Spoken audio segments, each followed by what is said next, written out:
யாத்திராகமம் 3ஆம் அதிகாரம் 12ஆம் வசனம். அதற்கு அவர், நான் உன்னோடே இருப்பேன். நீ ஜனத்தை எகிப்திலிருந்து அழைத்து வந்த பின்பு நீங்கள் இந்த மலையில் தேவனுக்கு ஆராதனை செய்வீர்கள். நான் உன்னை அனுப்பினேன் என்பதற்கு இதுவே அடையாளம் என்றார். கிறிஸ்துவுக்குள் பிரியமானவர்களே, நம்மை அழைத்த தேவன் ஏதோ பாதி வழியில் நம்மை விட்டு விலகுகிறவர் அல்ல.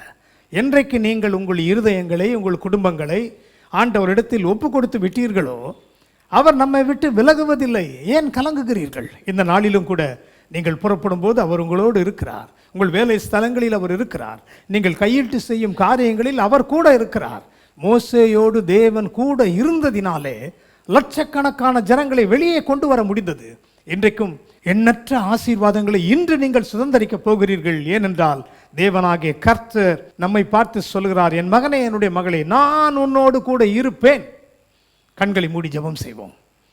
மகிமையின் பரலோக பிதாவே, நான் உன்னோடு இருப்பேன் என்று சொன்னவர் ஒரு பொழுதும் மோசேயையும் இஸ்ரவேல் ஜனங்களையும் விட்டு நீர் விலகவே இல்லை. நீர் எங்களோடு கூட இருப்பதற்காக நன்றி. சோர்ந்து போயிருக்கிற, தளர்ந்து போயிருக்கிற உள்ளங்கள் இன்றைக்கு உயிர் மீட்சி அடையட்டும். சகலத்தையும் படைத்த சர்வ வல்லவர் எங்களோடு கூட இருப்பாரானால் நாங்கள் போகின்ற இடங்கள், எடுக்கிற முயற்சிகள் ஆசீர்வாதமாக அமையும். வெற்றியை நம்முடைய பிள்ளைகளுக்கு இன்றைக்கு நீர் கொடுப்பதற்காக நன்றி. இயேசுவின் நாமத்தில் ஜெபிக்கிறோம் நல்ல பிதாவே. ஆமென். ஆமென்.